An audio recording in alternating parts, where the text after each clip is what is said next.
ما شاء الله إن هذا وصون استي كريمكي وحيالي استعمالها يدوم اسكسو دقي الحمد لله وعشي واسكسو نقرأ سمهم اوكي انت انا ساحنين كهوري ان واحد معي inaan bulshooyinta Soomaaliyeed arin ugu gudbiyo oo aniga channelkayga ku xiran ama magacayga ku xiran okay horta maxaa jiray waxa halkan fariinta ugu diraya markaan asxaabteyda kadib ka dhimaado dadka youtuberada ah youtubero markaa kula yahay ma ahan all youtuberada because shanta safarad ilaahay muusimin qof xuna jira qof fiicana jira qof waxaa jira dadka wax fiican ka faafiyo dad waxaa jira wax xun dad ka faafiyo dad intaba aan aqaanin iska aamusana jiro markaan ka dhaho youtuberada ma ahan in la dhaho rasmi youtuberada ku dhagan tahay aniga qof walbo oo ama iga weyn ama Soomaaliyeed ama walaalkay ah respect oo hayaan kulay inta meel soo fariisto afkan uu ilaahay siiyay oo aan idinku amaani karo oo idinku soo jiidan karo idinku macaaynayo laakiin wax isku sheegno waan isku leenahay israaqada ma fiicno in meel qaldan laga raadiyo dad maalin kasta markii hal wax yar laga soo dhaho way soo fariistaan magacayga ku qaraabatin saana dhadinkan ana way ogtiin inaan waligay idinku inta soo ogaanto wax walba iga sameeyay inaan wax weedan dhihin sababtoo aan dhiiba inta qaanteen walaalada yaa tihiin wax kasta way dhahdeen waxa ka soo qaada xagga wanaaga xumaanta ma fiiriyo hadda ku hore inuu Hargeysa joogo oo maxaa jiray dhibaataysan guriga hooyaday joogin aabahay la joogin walaaladay la joogin arintayda ee aad u xun tahay aad social media dhan waxa faafinaysan wax aad iyo aad u xun waxa faafinaysan in la xiray waxa faafinaysan in halis ku suganahay wax kasta oo aniga markaas ahay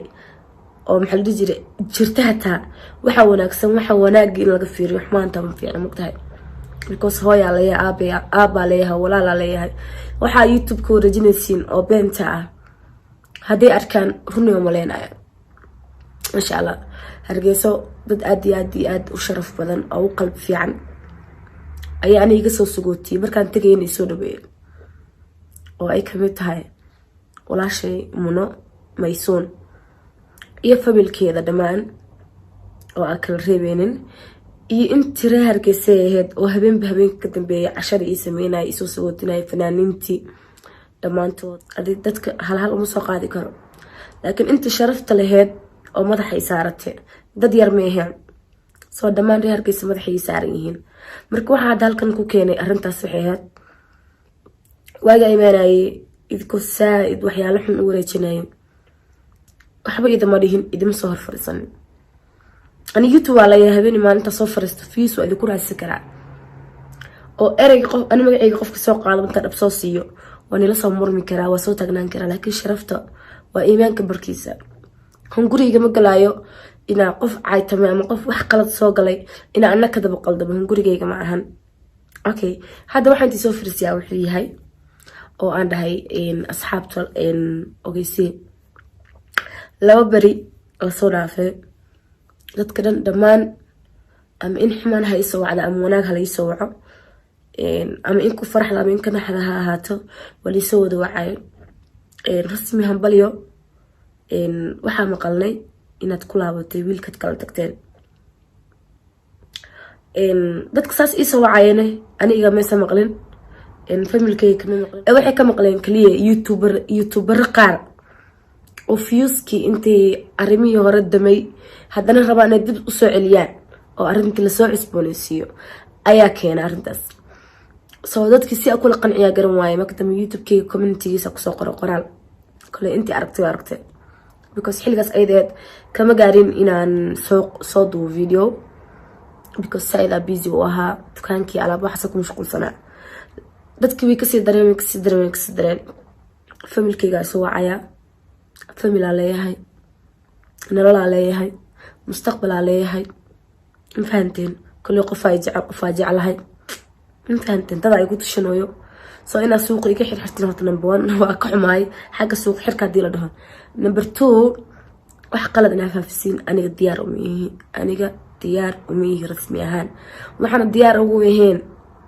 aniga wax aniga afkayga kasoo bixin sidee aniga magaalada iigu galin kartiin? waa qalad. okay aniga qofaa isku laabanay oo ilaahay abuurtay ma jirto, sababtoo ah shalay wixii loo kala tagaa meesha yaalo. afkarna ay qalalasaa u murmaaye raali noqda.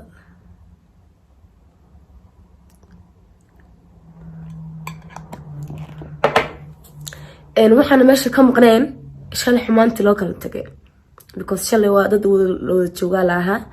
xumaana imaatay waa la kala tagay. so maanta isku soo noqoshada wax keenaysa malaha, inkastoo la dhaho bini-aadanka markii la kala fogaado ama markii la kala tago ayaa qofka kale inuu wanaagsan yahay ama qofka kale inuu xun yahay la ogaan jiray. laakiin aniga ahaan rasmi, so anigoo heli karo inaan dhar cusub xirto,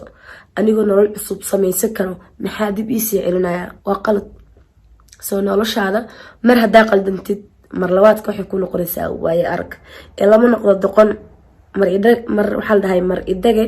mar labaad ima dago. soo taasoo ka micnaheeda ay tahay mar haddaan qaldamo lagaba yaabo mar labaad inaan qaldamo, inkastoo wax kasto ay xag ilaahay ka qoran yihiin, haddana waxaas la faafinayo wax ilaahay abuurto oo ka jirta malahan. fahanteen?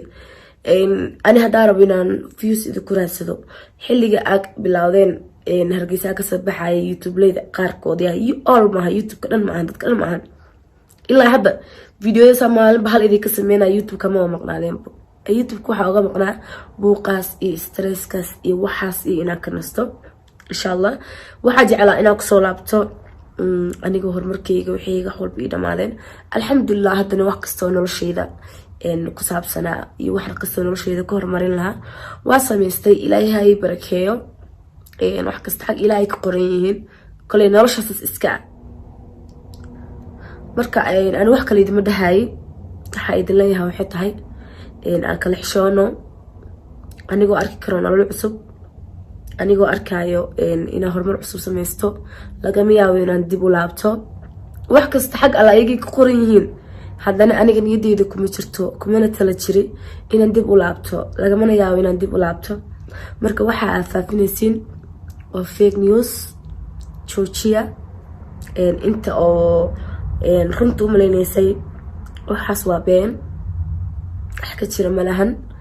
inta faafisan waxaan leeyahay anigaa nool, anigoo nool igama faafin kartiin been, sababtoo anigaa soo indha cadeynayo taagan. marka waxaan ii sheegaya waxay tahay yaanan laisku xumaanin, yaanan mar dambe la arkin. maxaa la jira marka la alxamdulillah rasmi qoyso dagaal ku jirto inay nii soo fariisan doonto haddii la kala xishoon waayo. dad badan oo arkay dhahaye youtubeka ii hiilinayo lahaa rasmiyo arrintaas been waaye, wax ka jira malahan. iyo kuwa kusoo indha cadeynayaba nimcaan hilaac ayaa arintaas heshiiskaas iyo arintaas kale. horta nimcaan hilaac halkan aan ka salaamayaa, waa wiil walaalkay ah, fanaankeyga ah, fan iiga weyn, aan xushmad u haayo markasta madaxa ii saaran. nimcaan ani asaga wanaag mooshi waxmaa naga dhexeeyo oo ilaah abuurte ma jirto. fahanteen? wiilkaa kala dhamaanana asagana sidoo kale waa dad waxaa hayn shalay nolol wadaagay, maantana kala tagaanahay. wax kaloo iskugu imaanayna maanta ma jirto. mida kale aan ii sheegaya waxaa badanaa waxaa ku arkaa tiktoka. aniga waa ku jiraa tiktoka, dadka oo maxaa la jira isticmaalo kamid ahay. badanaa waxaa arkaa waxyaalo qaldan, sida hadday noqoto dad qabiilada caynayo. niman weyn arkaa inay sawiradeeda soo qaataan iyo sawirka wiilkaas islaamiyada kala dhamaanay ku hayo samaroon waa maxaa la dhahaa gun, saan waa ogaadeen, waa gun saan qabiilada. no waxaas muhiimada maahan samaroon iyo ogaadeen. ana samaroon dhan ima qabin, ma ogtihiin? waxay qabeen hal shaqsi. somaliland dhan ima qabin, waxay qabeen hal shaqsi. soo inaa wadan dhan afka saaratiin no waa qalad. aniga somaliland madaxaas ii saaran yihiin, samaroona kuusoo haray inaa afka saaratiin waa qalad, sababtoo madaxaas ii saaran yihiin. waa dad soomaaliyeed oo walaaladay ah, wax xumaan oo naga dhexeeya ilaah abuurta ma jirto. waxaa kuusoo haray ogaadeen alxamdulilah anaa ka dhashtay. koley caay malahan, qabiil kastana waan jecelahay oo soomaaliyeed oo aniga because waxaa gabar soomaaliyeed markii qabiil laga soo tago intaas qabiilka waxaa uga hadlan waxay tahay qalay dadka tiktoka qabiilka wareejinaya marna samaroon caynaya marna ogaadeenka way arki doonaan ani videogayga samaroon ani iyo muuse qabin ogaadeenna wiilkaas muuse qabin waxaas qaybo waa ani iyo wiilkaas waxa kala dhamaana waa ani iyo wiilkaas soo labada qabiil afkaas isku gelinina intaasaan iiga tagayaa waxaan leeyahay sidaas iyo nabadgelyo youtube-kan haddii aad maxaa dhihi jiray ka maqneed ama aad hore u arkin youtube-kayga rasmi rays fadlan like share subscribe intaba hala dhaafin insha allah video cusub waan iisoo gelinayaa hadduu alla idmo waa iska mashquulsanaa gabdhaha isoo weydinaya dukaankaaga rasmiyeeya xarig jar maa u sameynan miyaa intuuna ku yaalaa an dukaankayga xarig jar ma sameynan sababtoo ah inaa xarig iyo keeg iyo balaayo la jajaro dad iyo balaayo isdaba ordayaan waxaa ka jeclaaday inaan dhowr wadaad ka xesto quraan saaro wadaadaha ducadooda siiyo anigii iyo gurigayga iyo dukaankayga quraan saaro because waxaasaa barakoowa xarig la jaray iyo keega la wareejinayo inay faa'iido ku jirto uma maleynayo soo dukaanka wuu furan yahay kareema cosmetic ayuu nooc waxaa ka rabtiin waa helaysiin dharkii gabdhaha libiska hadday noqoto cabaayado kabo boorsooyin everything ayadana sidoo kale waa helaysiin wuxuuna ku yaalaa islii inta islii taqaano islii dadaa kor waa qaanaan islii moogtahay oon gudaheeda sii kaseen islii ka soko wuxuu ku yaalaa jaamka soko wuxuu ku yaalaa alhaq plaza agtiisa sarja iyo alhaq plaza markaad joogtid koona santa ayaa ladhaha sarja ay soo yara moodeysaa then koona santa ayaa ladhaha first floor ku yaalaa dukaan numberkana waa F24 sidaasay balanteena noo ahaaneysaa sidaas iyo nabadgelyo guys love you waan jecelahay